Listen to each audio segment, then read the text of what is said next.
where is the curvature? Where?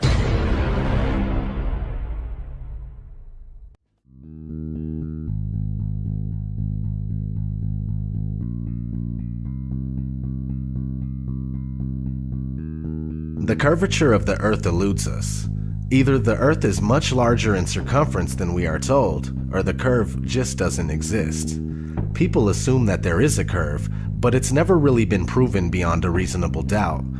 Cameras with fisheye lenses, Hollywood movies, and NASA CGI are the closest we get to seeing curvature.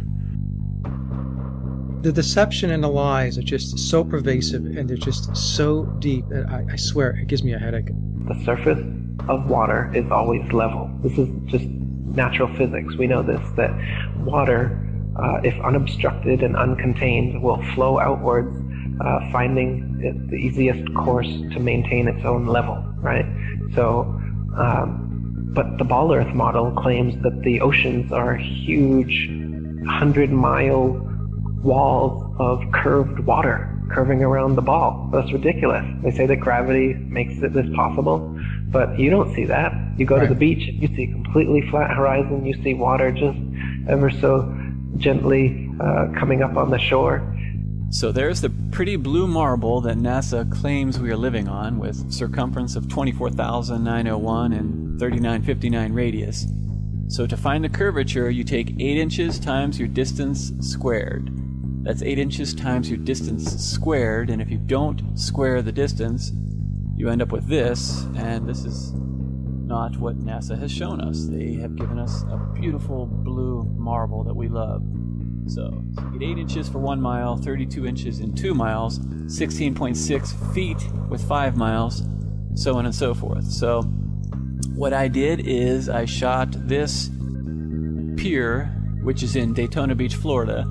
And as you can see, between the water and the walkway of the pier is about 12 to 16 feet based on the height of the people and the railing. So I started at Granada, which is 4.92 miles away, and I shot this, and based on that distance and the formula, there should be 16 feet of curvature, but obviously you can still see the entire gap under the walkway there between that and the water.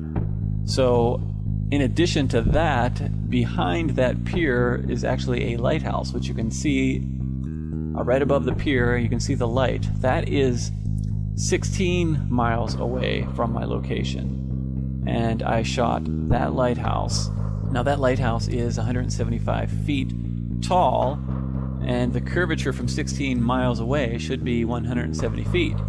You can clearly see about the entire lighthouse beyond that pier. So like I said, there should be 170 feet of curvature, but there's none. And those hotels there are even further. Those are in New Smyrna, which is 20 miles.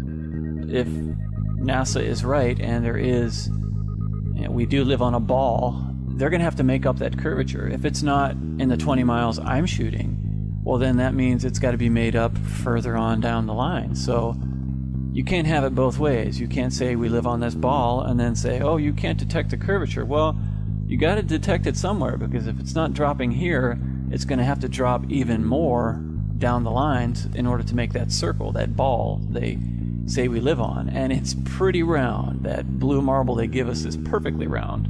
Lighthouses are one great example. The Isle of Wight Lighthouse in England, it's 180 feet high and can be seen up to 42 miles away, a distance at which modern astronomers say the light should fall 996 feet below the line of sight.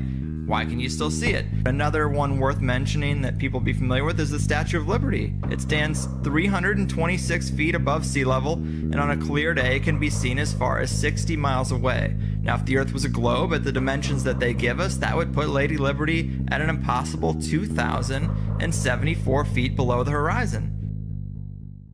In my efforts to try to prove the globe, it's falling apart with horizon tests and seeing things that we shouldn't be able to see. If the ball is real, the math shows that, with the curvature, there are things we should not be able to see, and yet people are seeing it. So that has me really questioning the globe, and I don't question the math, because that math came from globalists. It came from people who believe the globe. So it's not math conjured up by flat earthers. On a good day, on a clear day, we could look out and see the Anacapa Arch. Well, the Anacapa Arch is almost 20 miles away, and it's only 40 feet high. So the math says that if we're on a ball, 25,000 mile circumference ball, that the top of that 40-foot island arch should be over 200 feet below our ability to see it on the other side of the curve. There's no evidence for curvature when you use your own senses and your own observations. Does anybody know who hasn't studied it? Because I certainly didn't know when I was a globe believer what the equation for the curvature of the Earth should be. Does anybody even know the radius of the Earth or the diameter? That isn't a flat Earth, we're saying. As I didn't know. But it should be common knowledge, shouldn't it? Shouldn't engineers, sailors, pilots, astronauts, you know, all of these professions, architects, they should all know how much the Earth curves. Because if they're building a rail line over 30 or 100 miles or 200, however long it is, or a canal, or all these kind of things, they should know. It should be a common knowledge thing like E equals mc squared. We don't use it every day, but everyone knows E equals mc squared. The Earth curves, it should be common knowledge. This is how you know the Earth curves for sure. The radius of the Earth is 3,959 miles, allegedly. That's the figure that's given us. Using professional AutoCAD program and Pythagorean trigonometry, it actually comes out to 7.992 inches per mile of distance squared. You know how you can check? There's a measurement. There's a measurement to measure the curve. It's supposed to drop 8 inches per mile, and you have to square the mile.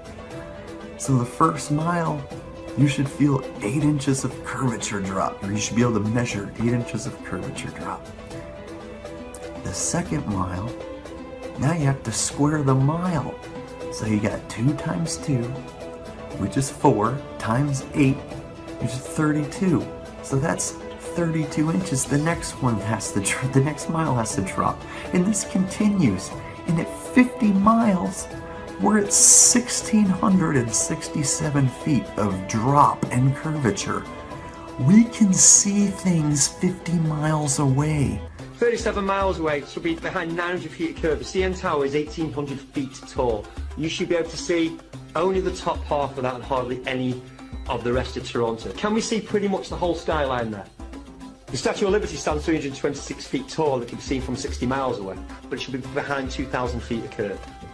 There's a serious fraud going on right now in every space agency worldwide. And it's time human beings turn off the TV, stop believing CGI, and ask yourself, how come we can't see the Earth in its total global form, as purported allegedly, through scientists, pundits, experts, for centuries?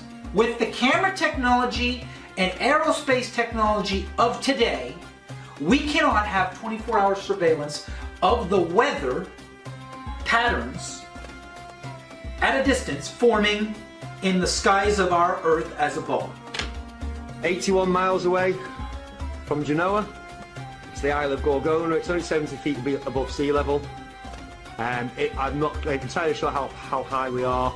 We should be able to see anyone, or we should be able to see the tip. We can see most of the island. It should be behind 4,300 feet of curve. It should have curved away by now. We can still see it. The natural physics of water is to find and maintain its level. If Earth were a giant sphere tilted, wobbling, and hurtling through infinite space, then truly flat, consistently level surfaces would not exist here.